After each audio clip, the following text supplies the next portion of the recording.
for a few reasons. They request pretrial detention, which means until the trial is over, because they're saying there's no condition or combination of conditions that will reasonably assure that two things. A, that he'll appear, right? Which means he's a flight risk. They're obviously gonna substantiate that later by saying the nigga was trying to get on a private jet to go to fucking Sweden or actually Switzerland and Italy and then Qatar.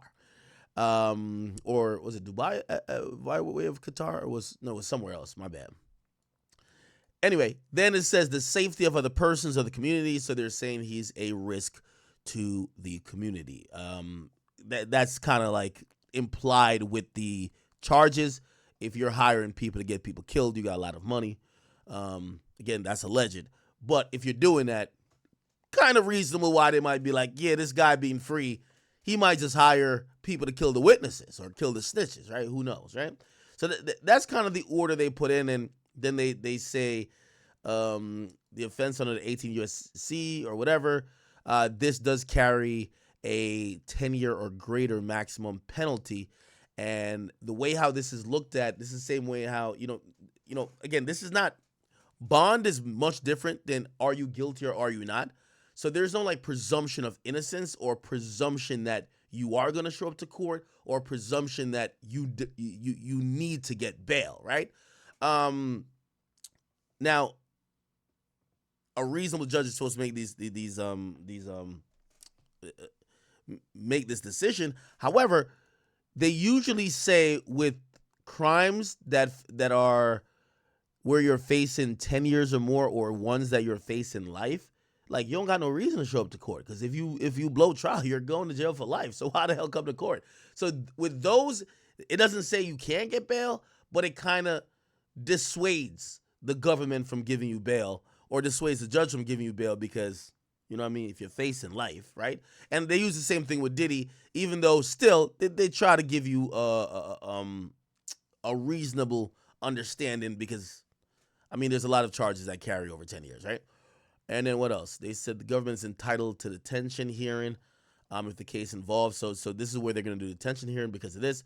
A crime of violence, right? Obviously, murder for hire, which the crime of violence is over 10 years, which clearly is carrying life, or offense where the maximum sentence is life or death, which both include what this is. And they said, and that they believe there's a serious risk the defendant will flee. Okay, so they're gonna have a full hearing on that, and that is going to be what's happening with Durk. Now, interestingly enough, and the biggest irony of everything, as I was like reviewing all these documents and reviewing this case before I was about to get on here, I said, ain't this a trip? You have Lil Durk. Let's go back in the timeline of things, right? Lil Durk and NBA Youngboy basically have like a feud, right? And that feud is kind of multifaceted, but parts of it comes with allegedly Youngboy's ex with King Von. What ends up happening is that Quando seemingly takes that feud into his own hands, kind of steps up a bit for Youngboy, who then becomes on house arrest. They kind of exchange words. Again, this is kind of still over a girl, but not really. Now it's about men and their ego. Then we all seen what happened at the, at the hookah place in Atlanta where King Von was shot and killed. I don't got to pull that video up. And from there, everybody's telling Durk, go slide. You have basically Youngboy who's rapping, yo, clean up on Al O. They're taunting the fact that King Von got killed. You have Quando Rondo drops a song called End of Story. You have Lil Tim basically saying, yo, he just wrote a pussy nigga off the list, right? Lil Tim. Right? He says, bitch ass nigga just checked a new pussy nigga off the list. Quick to gun you down, but check the score, bitch, I don't miss. Like yeah, these guys, to think where it kind of started from, and obviously there's probably little stuff back and forth, left and right, but we're going with the main themes here. Issue over girl, they're getting into it a bit, turns into some other shit, Von dies. They're taunting Durk and everybody else on O Block because of that. Durk already, he's stepping up. He starts dissing Youngboy. Aha, I hate Youngboy comes out. Durk drops some other shit on the Colors tape. YB on the Colors tape. And they're kind of dissing each other back and forth, but everybody keeps telling Durk, when you gonna slide? You're doing a lot of talking. When you gonna slide? Then we see the Lil Pop situation happen. Lil Pop, Quando, Rondo, gas station. We seen this happen, right? And, okay, so this happens. Everybody's like, what the hell? Like, is this related? We don't know if it's related. Obviously, we then find out that if Von didn't get killed, he would have got caught up in the FBG Duck Rico case. Okay, so Von's out the way. The O Block guys who you would think would slide for Von, because remember, Von had this crew called Get Back Gang, and that would be the definition of getting back, to get Quando Rondo or Lil Tim. And it appears, Durk is taunting this the whole time. Come outside, come outside. We hear of several shootings in Savannah. Quando Rondo shooting Savannah. Some that happened after a few shows and some other stuff. There was one at the gas. It wasn't even the first. So the LA one wasn't even the first one at the gas station. It was one by a highway. Anyway, there was a bunch of shootings. No one was reportedly hit, but attempts on Quando's life. Then we get to this, where Lil Pop gets killed. Durk then gets arrested after 5 other individuals in OTF. And I only painted that picture to show y'all that essentially, first of all, Von is dead, right? But NBA Youngboy and Durk, their issues have kind of devolved to this place. By the way, we'll get into what's going on with Youngboy in a second, but that's what it is. Now, why did I say that? The reason why I said that is because while Durk pled not guilty today for murder for hire charges, Youngboy is simultaneously serving 27 months in jail, or prison actually, federal prison, in an actually very nice for him negotiated plea that had him plead guilty to basically having 2 guns. It's a global plea, and it'll actually help his situation with the local charges in Utah. But the point of what I'm saying is that 2 guys who kind of been embroiled in feuds and this rivalry and beef that took the life of Von, that got Lil Pop killed, that essentially got Durk locked up. And what I always tell y'all, man, nobody wins. Even in most of these civil situations, and I'm not trying to bring in some Diddy stuff, but those are the most popular civil cases we've been covering. The only person that usually always wins is a lawyer. The same lawyer who's repped Youngboy to get that plea is now repping Lil Durk. Don't that sound stupid to you? Now, I'm not, by the way, he's a fantastic lawyer. I'm not saying that he shouldn't have got the same lawyer. He's a great lawyer, right? There's a bunch of lawyers, a short list, not short list, but there's a list of really powerful guys who really do good work. And this guy, I'm going to tell you who he is in a second, does amazing work. But I guess I only point out, these niggas beefed it out, lost people on both sides, and the person who collecting a check off both of them is one white man who's a lawyer. What's the point of all this shit? I guess that's what I'm trying to say. What's the point of all that?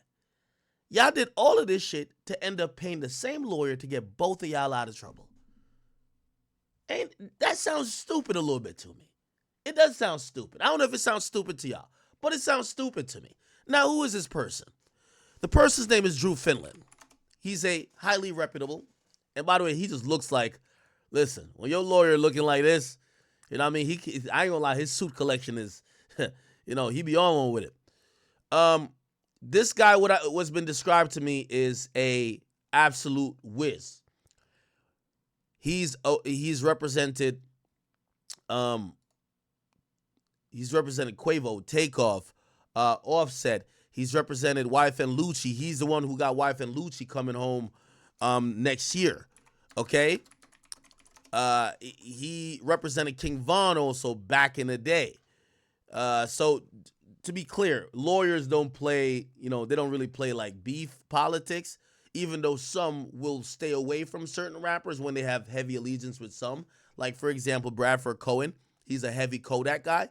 Don't know really who Kodak don't really get in and really bang with like that, but he's gonna care about Kodak's interests over anybody else. So, usually your rapper client don't tell you don't represent somebody, but if you're really locked in with somebody, they've paid you probably millions of dollars to represent them over the years. Sometimes you'll just fall back, but generally these guys, they represent the cream of the crop, the creme de la creme, right? And yeah, this Drew Finland guy, he's pretty good. It's pretty good. Now, there is so two things I've heard about him, and I hope I'm not like speaking down his name. I'm just telling you what people who have worked or have heard about his work say. Number one, he's amazing. Number two, the reason, and I know some of y'all saying, why not Brian Steele? Well, Brian Steele just got out of a heavy, long case. He probably has other things not only on his schedule, but you want someone who can lock all the way in on you, right? This is why. Oh, and also, Drew Finland has a great reputation with pulling these rabbits out of the hat when it comes to the feds. Okay? He just did it for Youngboy. And even though I said it kind of is stupid that both of these guys beef for all these years and end up got to pay the same lawyer to get both of them out of trouble, it is kind of strategic to get the lawyer who is going to pull a rabbit out of his hat and has a good history of working with the feds, okay? Now, Drew Finland is that. I've heard he does great work, and I've always been told by other attorneys actually. Sometimes, your relationships and, the networking that a lot of these lawyers do grant them a lot of favor in the eyes of the court. Not that they're not great lawyers, but I'm going to give you an example, right?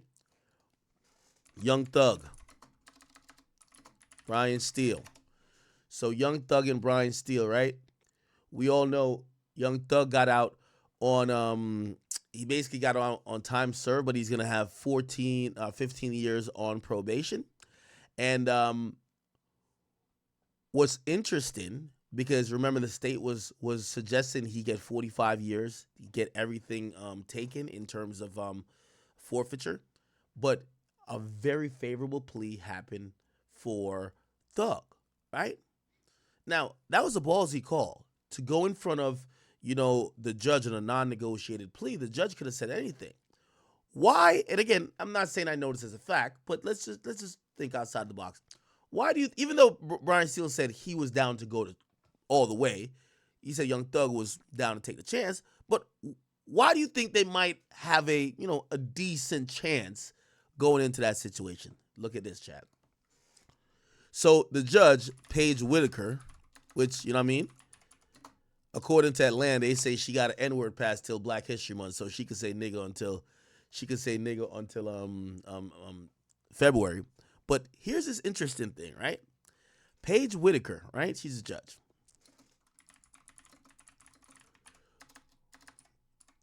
One of her biggest donators when she had a fundraiser was Brian Steele. Do you get what I'm saying? This kind of shows you the other side of, like, not only this happens in politics, but it happens in law too, right? And by the way, she had disclosed this as well, right? And the only reason why she was allowed to stay on the case is that Brian Steele, there's an acceptable amount. He donated like $2,000. It wasn't like that much, right? Let me see if I can find it. Because at first they wanted. Here we go. Where is it? Paige Whitaker. I'm pretty sure it's Paige Whitaker. I want to make sure I'm right. No. Hold on. Is it this? Okay, here we go. Oh my God, they're hating like a motherfucker. All right. Okay, anyway. Brian Steele had sponsored a fundraiser. Like when you're sponsoring fundraisers for the judge, like come on, you think the judge gonna violate you, man? You get what I'm saying? Like, um, the, Brian Steele sponsored a fundraiser for the judge reelection campaign. You get what I'm saying? And the reason why, again, it wasn't conflict of interest, nor was it something that she would have to recuse herself, is because there was a limit. I think it was $2,000. Let me see if I could go look at it. Paige Whitaker donation list.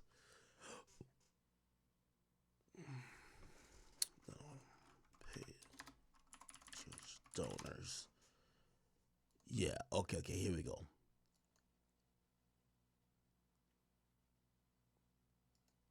Hold on. It's going to take a second to load. Okay, this site is ass. Okay, here we go. And it shows it right here. These are all the donations, campaign reports. And then when you look into Brian Steele. Okay, how can I find... I gotta find Brian Steele. Okay. Can I just sort on cash amount? Okay, it's just... Y'all gotta just trust me on this one because there's like 20 pages. I want to go through this just to find Brian Steele. You get what I'm saying?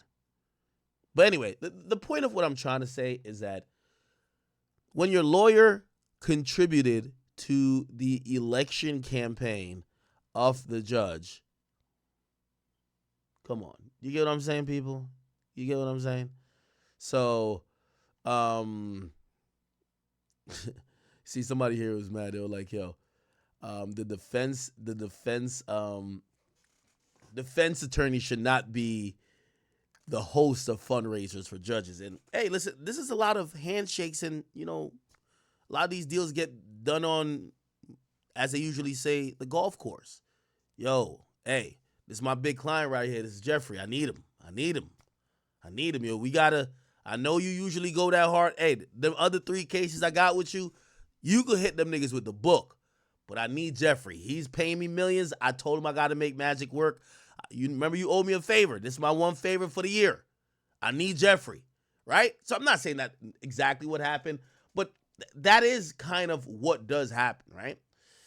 Okay, cool. So anyway, Drew Finland is supposedly that. You know what I mean? He's a guy who's just kind of going to make some stuff happen.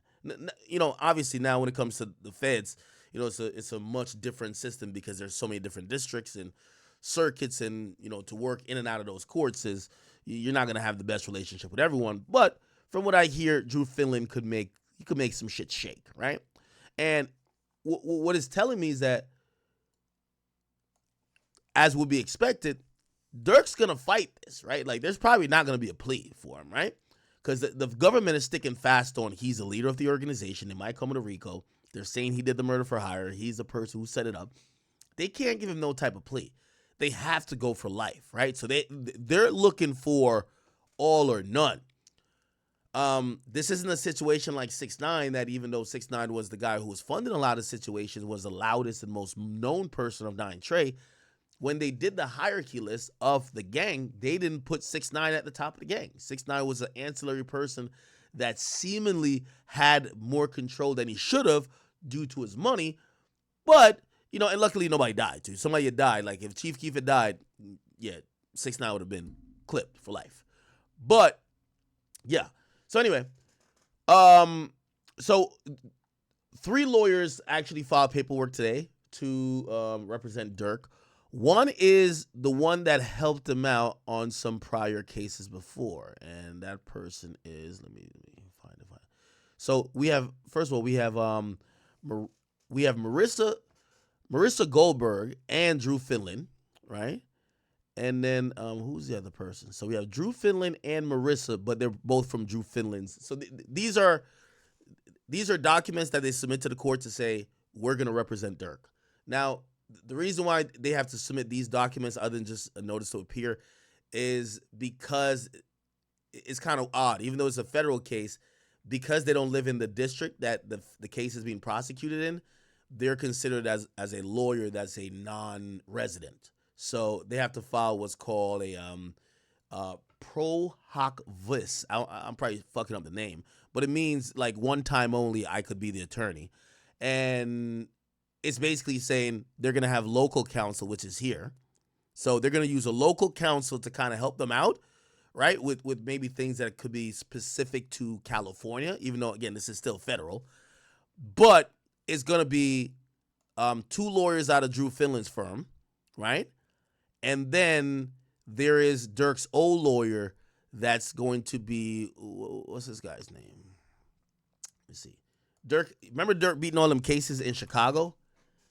The lawyer that helped him with that is also coming on board. I'm going to give you his name in a second. His name is, hold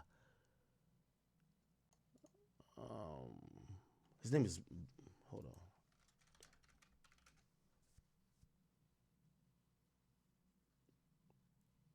Yeah. Yeah, his name is Jonathan Brayman. So, Jonathan Brayman. And it's, oh no. No, I was like, Blackstone. What the fuck? No, what the fuck? No, not Blackstone. Jonathan Brayman. Breen. Okay. Okay. I think this is the guy right here. So he's the one who helped Durk beat all them cases in Chicago, all of his like gun cases, and he even lists in here. He even names that he's defended Durk a bunch, right? He says he's also represented several high-profile clients, including boxer Saul Canelo Alvarez, Mayor Daley, his nephew, R.J. Veneco, and Chicago rapper Lil Durk, aka Schmirkio. So, you know, he's probably going to be there to help out with maybe anything that could tie back to Chicago. Obviously, Finland is probably going to control most of the stuff that's going to be dealing with, you know, the federal stuff. But this case could be ongoing and moving. So we'll see who stays on the case and who gets off. Now, this is the same lawyer, again, not Brayman, but Finland. This is the same lawyer that got this favorable plea for Youngboy. Okay? Wait a second. And, okay, yeah, this is the thing I was telling you about. Application for a non-resident attorney to appear. Okay. All right. Now, this is when Finland represented Kentrell Galden, which is obviously YB.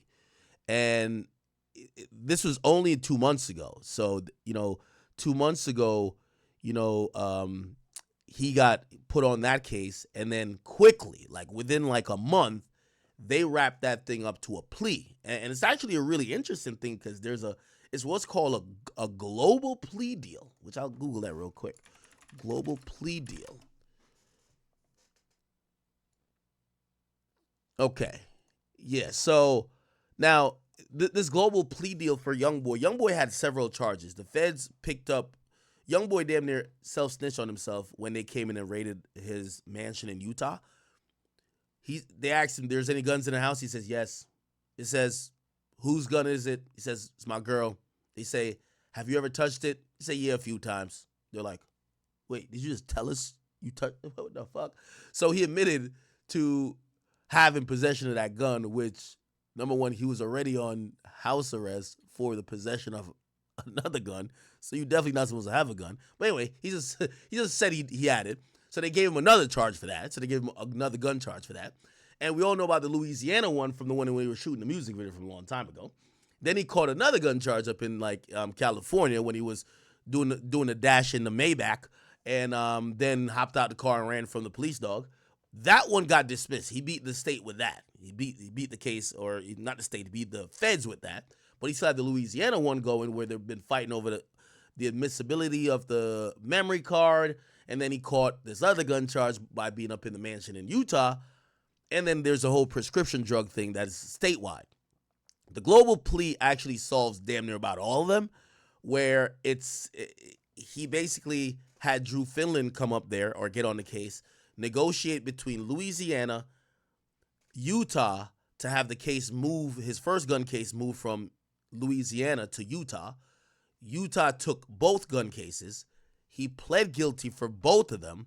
And also part of the time served supposedly is going to help his state stuff, which is kind of odd. Usually they're kind of different, but we're going to see how that kind of gets adjudicated, or at least how it gets listed in court documents. Regardless, yo, Chad, don't I sound like a lawyer? God damn it, man, I'm good. Regardless, this Youngboy had to, file like this basically a statement, which is him admitting guilt and basically confirm his acceptance of this kind of global plea deal. So this is what it is. You'll see at the bottom of the document, you're going to see defendant's lawyer, which is going to be Drew Finland. Wait, hold on. No, not this. Sorry. Wait, what the heck? No, wait. Right. Oh, okay, here. Yeah. The attorneys for defendant. Yeah. Drew, and in that situation, he had, I think one of these people are local to Utah, and then Drew Finland's on there as well. So again, essentially, they both got the same goddamn lawyer. You know what I'm saying? Yo, Drew Finland is just like, yo, I love when y'all rappers beef. Y'all both just pay me. Oh, by the way, he represented YFN Lucci. And if Young Thug wasn't locked in with Brian Steele that much, you never know. He might have, he couldn't. That would have been a conflict of interest because one's a victim in the other's case. So Finland couldn't have represented Thug too. But I could imagine Finland's over here just licking his chops. Like he's probably having it. Yo, he's having his bread buttered on both sides. Keep beefing, y'all dumbass niggas. When you go to jail, I get you out. When you go to jail, I get you out. I get any of y'all out. Just keep beefing. Keep paying me, though, okay? That's the finesse, ain't it? Okay, anyway, this was that deal, and, Youngboy admitted, I had the guns. Yeah, they were doing this. I know that I could be sentenced to 10 years. I know I could pay $250,000. Yeah, and then the details of the deal, right? So plead guilty of this stipulated sentence. He says he'll take time served, no time, 27 months, right? Credit for time served back to May 10th. Oh, okay. So actually he's 7 months in now. 5, 6. No, he's 6 months in now. So he got 21 more months to go. So Youngboy got 21 months to go. Wait, let's do quick math on when Youngboy's getting out, because it's 85% in the feds. So 27 months times 0.85. So he got to do 23 months in jail. He's already done 6 months. We're giving him the time served. So he's done, no, not 6 months. Is it 6? Yeah, 6. He's done 6 months. So he has 16 months left. What's 16 months from now? Let me just use Google AI. When is 16 months from now? Yeah. It's looking like around this time. So we're thinking about March. And even then, it's probably going to be a little bit earlier, because I'm pretty sure they're probably going to, you're paying the best lawyers. They're probably going to appeal it a little bit more. And I'm going to tell you why they're going to appeal it more. And I'll look through the appellate thing to see if they have. YB's team is going to appeal it more to see if they'll count some of the house arrests or some of the other detainment time, because he's been locked up for a while.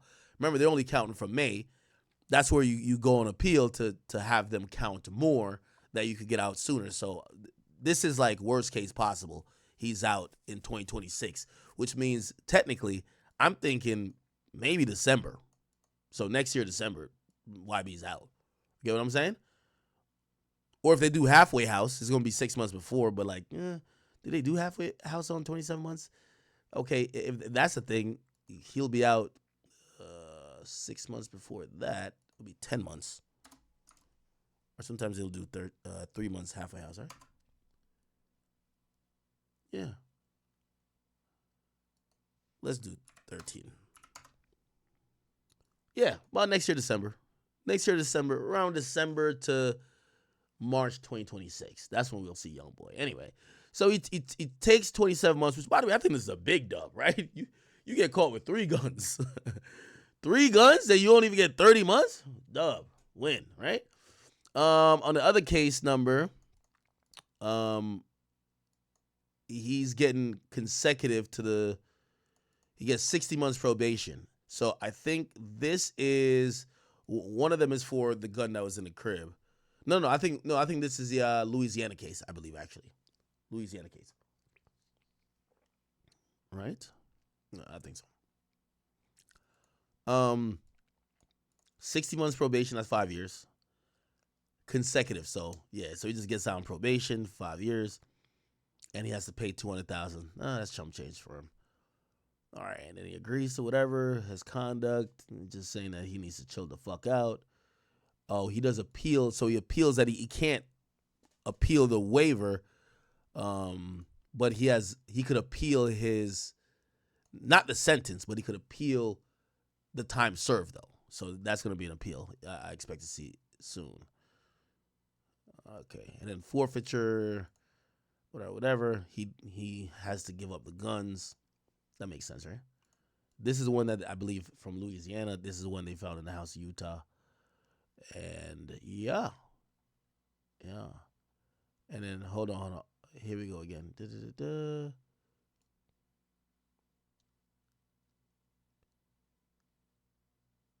Okay. Now this is where Drew Finland is a fucking master. Like, this guy is good. Yo. So remember, think about the amount of cases and fuck shit that YB been on. Gun charge, Louisiana.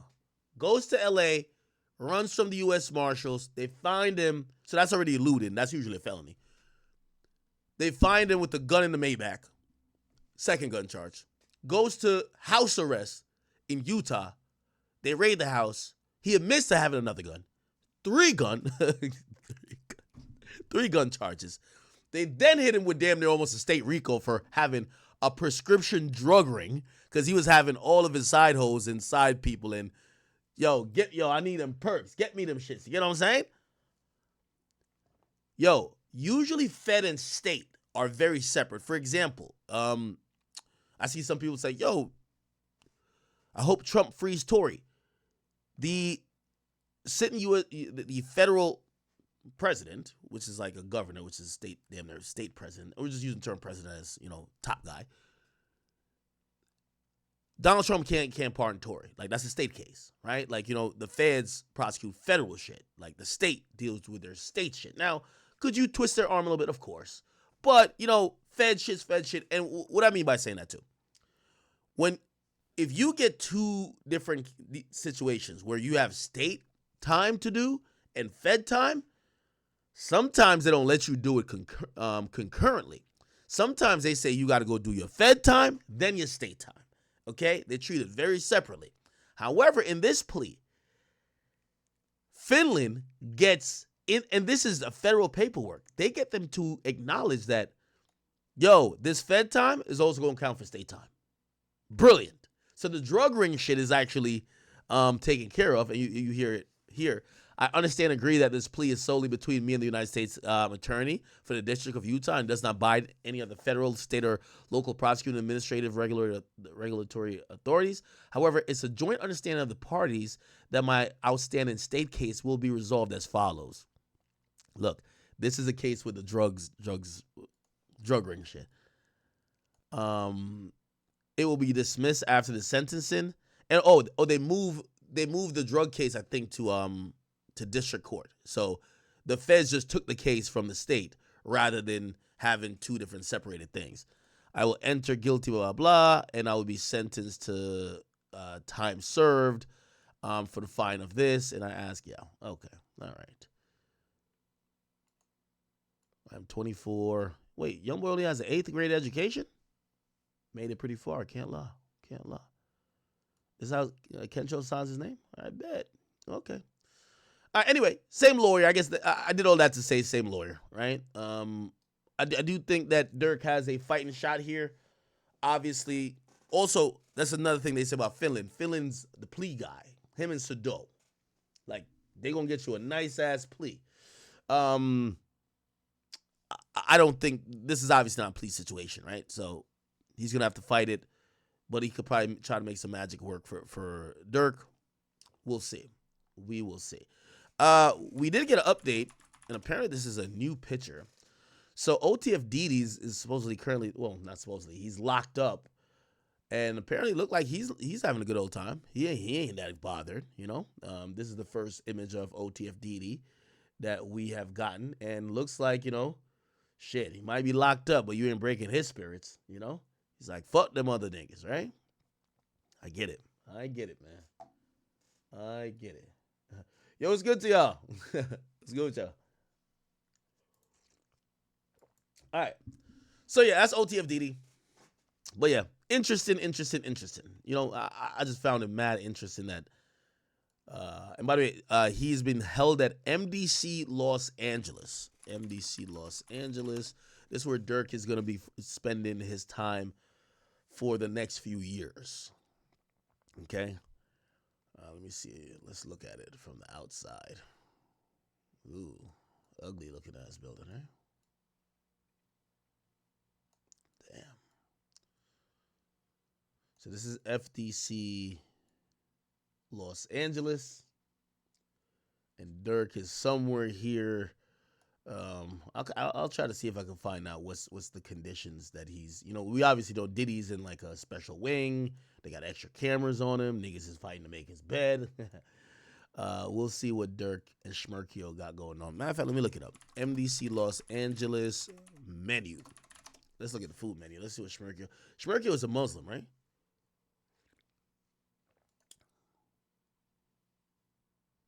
Let me see. I'm trying to see what type of. What's the meal plan looking like? Okay, this is the commissary list. Okay.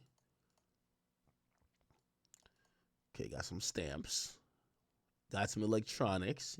Ooh, Skull Candy headphones? Oh, that's fire. The JVC Sport headphones? That's fire. I like those. Ooh, you could get a little watch? A Timex Iron Man watch? Well, you could buy a watch in jail? I didn't even know. Fire. It's kind of fire. I'm rocking with that. Get 4 batteries, you know what I mean? Could use them batteries, you know? Cook some food. I don't know what the fuck. I see niggas in jail do some amazing shit, man. Some real amazing shit. So AA batteries, they're gonna do something. Oh, here are the shoes. Let me see the drip. Let's see the drip. You know, Schmerkio got to make sure the drip fire. Got the Reeboks Classics. What? The Nike Fly. Nah, maybe that's the Nike Air Precision 2. I don't know how these shits look. Let me Google it. Are these fire? Uh-oh. Make a little swagged out in there. Make a little swagged out. Nah, I mean, ain't no Balenciagas done, but make it work. Ooh, got the shower shoes. Ooh, the Reebok sandals. You know Smirkio gonna have the Reebok sandals up in there. The Reebok shower sandals. Ooh. All right, here's the meats. Mackerel fillet. I wonder if this is like you just order to yourself. Like room service or cell service. I don't know. Tuna. I don't like tuna. I don't eat nothing that live on the water. Anything that live on the water, I don't eat it. Pink salmon. Smoked baby clams. Chicken pouch. What the hell is that? Chicken pouch? What's that? Shredded beef pouch. Turkey sticks. Beef sausage. Halal. What does that mean?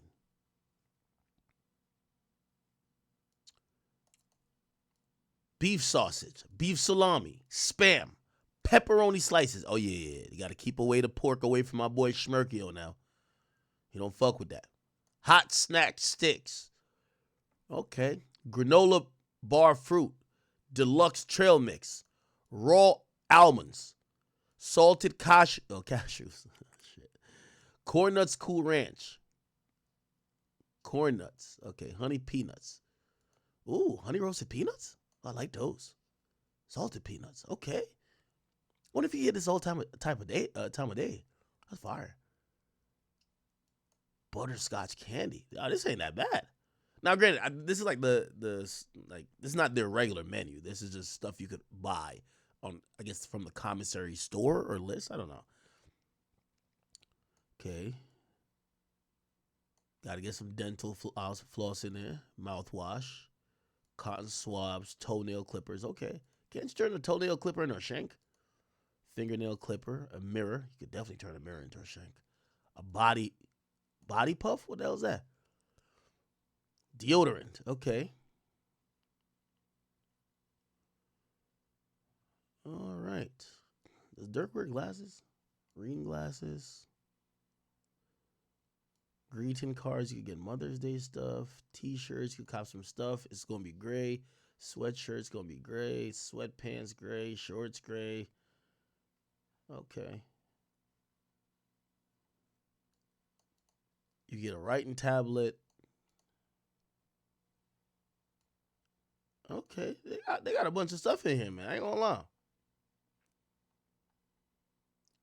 They got a bunch of stuff in there. Legal activities. Nah, here we go. This is the orientation handbook. They give you an orientation of jail? What the hell going on out here? Hell no, I be tight as fuck. I show up to jail, niggas give me a pamphlet. Introduction. Welcome to the MDC. What the fuck? Don't tell me welcome. Get out of here.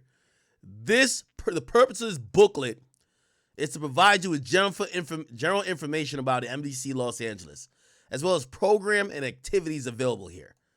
It's not a specific guide to the detailed policies of the Bureau of Prisons. Rather, the material in this handbook will help new inmates more quickly understand what they'll be encountering when they enter prison, and hopefully assist them in their initial adjustment to incarceration. The information contained in this handbook is current to the date of the publication.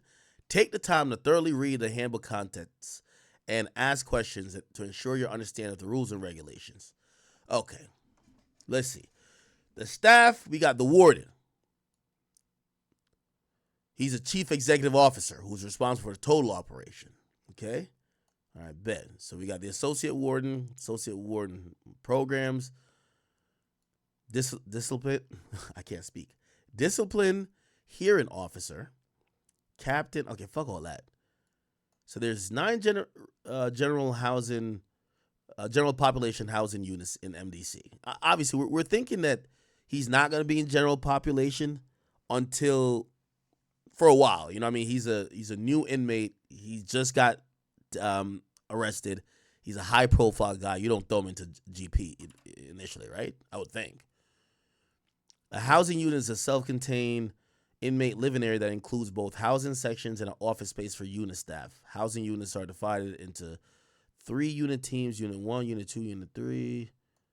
All right, man, let me watch a video on this shit, man. I ain't got time for it, bro. All this reading, man.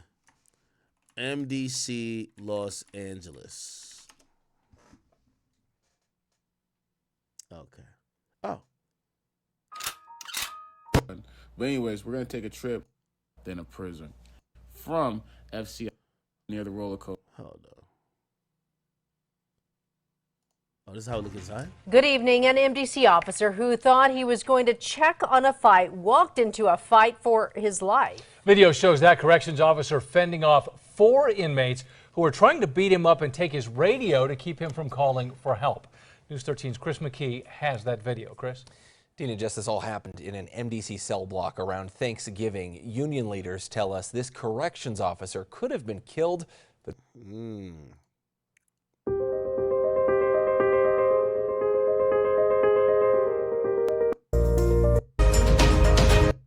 Why the hell they got these type of pictures of the niggas in jail?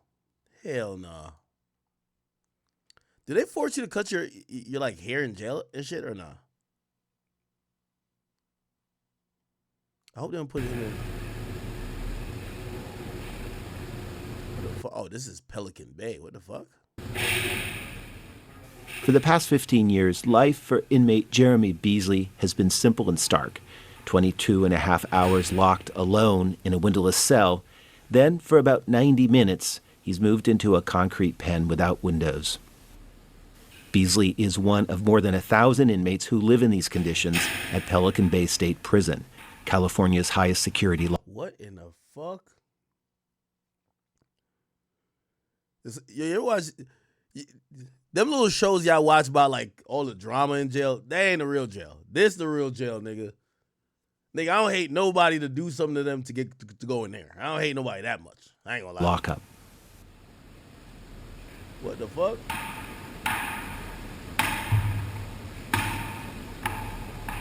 Yo, know the craziest part? They said this is his outside time. He probably could only look up.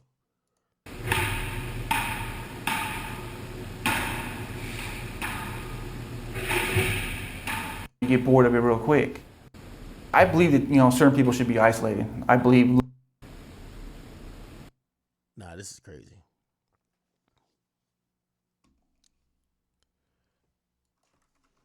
Inside MDC Los Angeles. This shit crazy. Okay, here we go.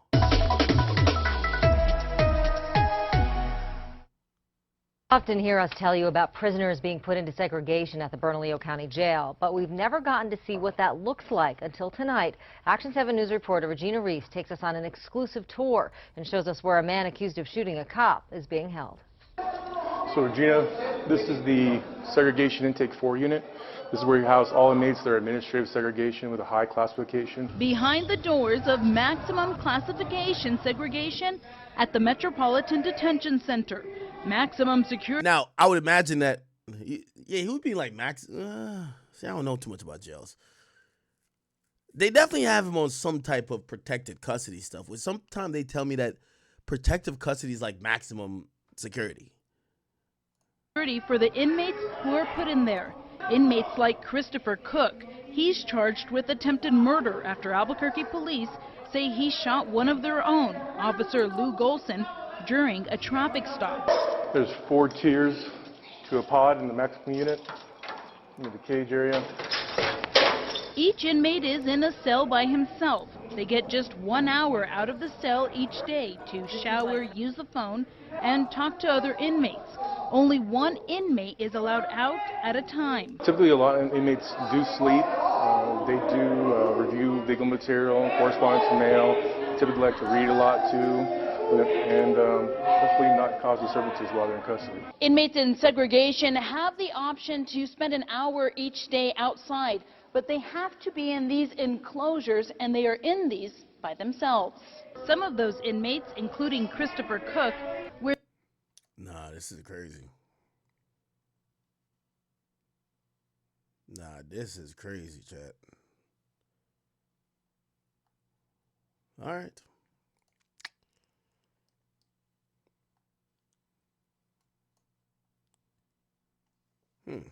I wonder if Durk could see like his family and shit. Yo, so I seen one of his baby moms. I don't know which one this is. Y'all tell me which one this is.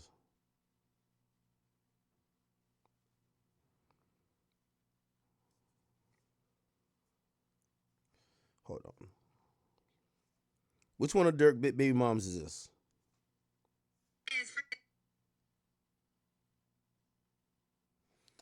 There's one of Durk baby moms named Tyvana.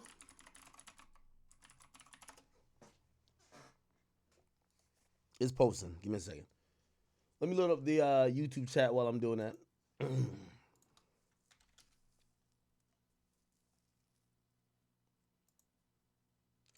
By the way, I've been thinking about it more and more. Did you think that I actually believe Durk knew this was coming? I think that's why he makes a song like All My Life, bro. I think he got more religious when he knew this was coming. Not saying that him being religious was fake, but I think he knew it was coming. Okay, did it post yet? Still ain't posted? What the fuck? Give me 1 second. Yeah, once I heard all my life, I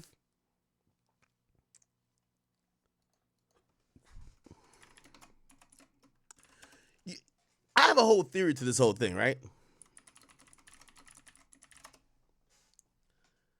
So, welcome to another episode of. I remember Durk like basically telling me, he said, "Ak, I wanted to do this interview with you. This is the last time I'm gonna ever speak about any of this shit." But there was an air to him kind of almost saying, yo, I'm closing this chapter for once and for all. I'm closing it. I'm closing this chapter, right? But he was already starting to transition, right? Like, he was, definitely heavy into his faith and everything else. But I think this interview now, I look at it differently because I remember him saying to me, he said, and I know some people were like, yo, They probably thought I was just asking random shit. No, Durk told me, he said, "Act, you know what the people want you to ask me? Ask me. This is the last time I'm ever talking about this shit." And I mean, I guess Sad to say, Lil Durk has been booked, man. It's gonna be a lot of videos coming out about Lil Durk, man. This is honestly sad, bro. I'm gonna keep it a being. Like, this is actually sad, like genuinely sad. Lil Durk literally had such a, I don't want to say such a promising career because he still has his career right now. He has his album coming out in a month. Like Lil Durk has so much positive going for him. Like, this case for him is how I see if King Von was still alive for the FBG Duck case. Like, he would have got booked the same way. And they're gonna pin everything on Durk. There's already snitches, like what Rex said. There's a murder involved, murder for hire. They're probably gonna come with a RICO case after. This is not state charges. This is federal charges too. So it's very, very, very much different. Man,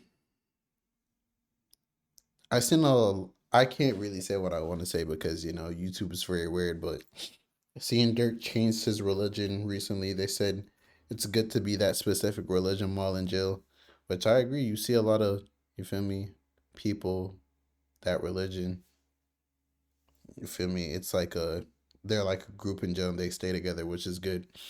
But man, going from being a 8, probably 9-figure man, private jets, mansions, to a cell, man, that must do something to you mentally that you can't even fathom, bro.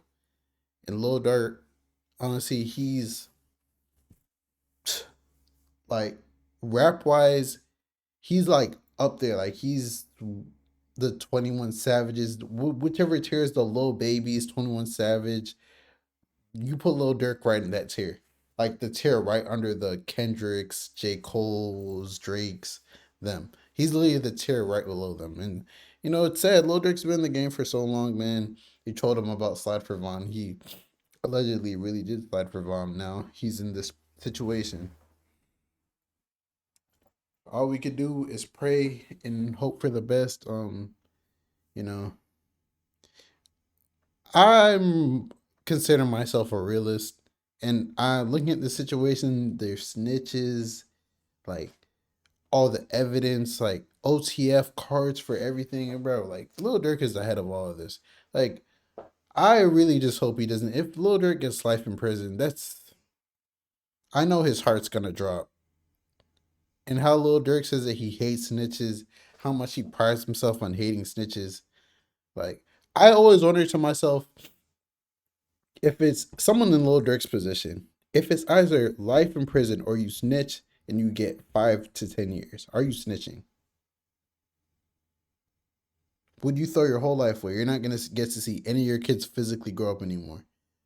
All your money, you have all this money right now, but that money is not, you're the breadwinner, bro. Like, 5 to 10 years, 20 years, who knows? The family's connected to you might be broke. Like, you're the breadwinner, bro. Like, it's a crazy world we live in, bro. I genuinely feel bad for Durk. But man, it's hard to even feel bad for Durk because then you'd have to feel bad for Quando. And the whole situation is just sad because it's all this literally started from King Von and Jania, bro. King Von, Asian Doll, Jania, like, it's just woman, bro. Woman caused this whole thing to happen. It was a chain reaction, and now we're here.